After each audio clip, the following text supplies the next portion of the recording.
Hi there, my name's Donna Dowell and welcome to World Parenting, and I am a world schooling parent.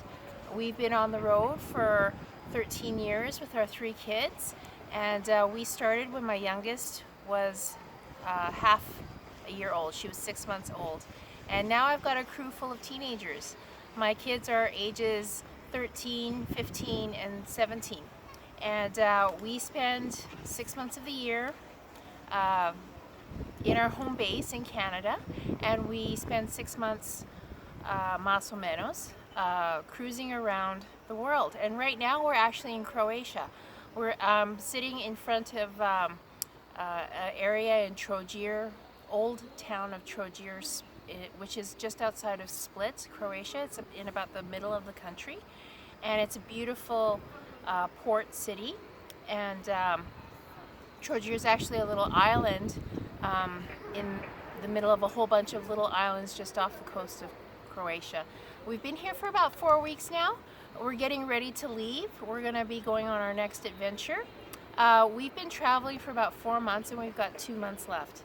So what it means to be a world schooler is we basically take our homeschooling act on the road, and we learn as we go.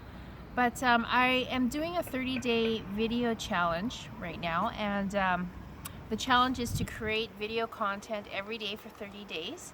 And I thought that I would talk about the parenting challenges that we have while we're on the road.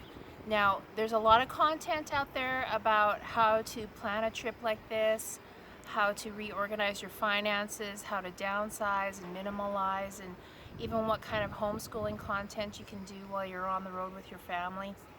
What I would like to talk about, though, is challenges with parenting. Now, I have a crew full of teenagers, and I just want to say that parenting at this stage in their lives is challenging. It would be challenging if we had a permanent home base, and it is definitely challenging living out of a suitcase 6 months of the year. But the big thing that I want to talk about today is how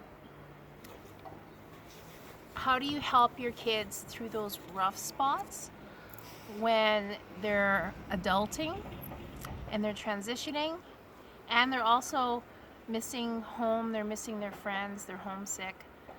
They're also tired of being with each other because it's sort of like too much of a good thing. We spend a lot of time together. We spend all of our time together. And how do we create space for one another so that we don't drive each other crazy? So I actually blogged about this on my travelingGnomes.com blog, and you'll find the link down below. But one of the things that I wanted to point out that is really, really valuable is learning to listen to your kid. And one of the ways that we facilitate this in our family is that we go for one-on-one dates. It's really important to maintain that connection with your significant other if you're traveling with a significant other, but it's also important to maintain that connection with your kid. So it's even more important if you're traveling with more than one kid, because I think that even if you're traveling or if you're at home, if your kid is in public school or whether you're homeschooling from a permanent address. Oh geez, there's a lot of pigeons.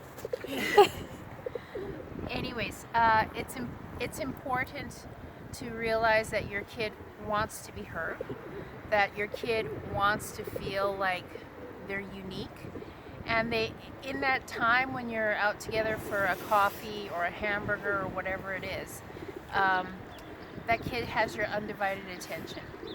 And where this comes in really, really useful is, oh look, there are lots of pigeons around here. Anyways, where it comes in really useful is when your kid is having a difficult day. If they're having a meltdown, they're experiencing homesickness, maybe they've had a fight with their siblings and everything's escalating in the house.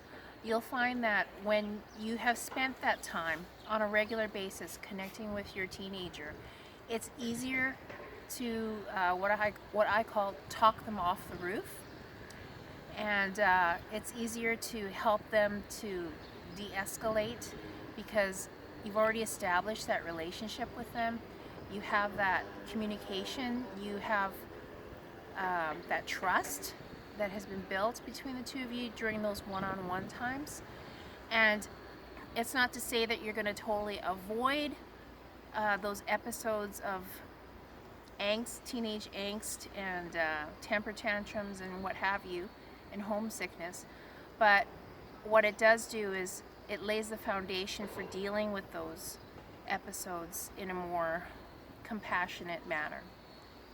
So there you go. That's one of the tips that I have. Don't forsake doing one-on-one time with your kid. And this is especially important if you're finding that maybe your relationship with your kid is really broken. That's a good place to start.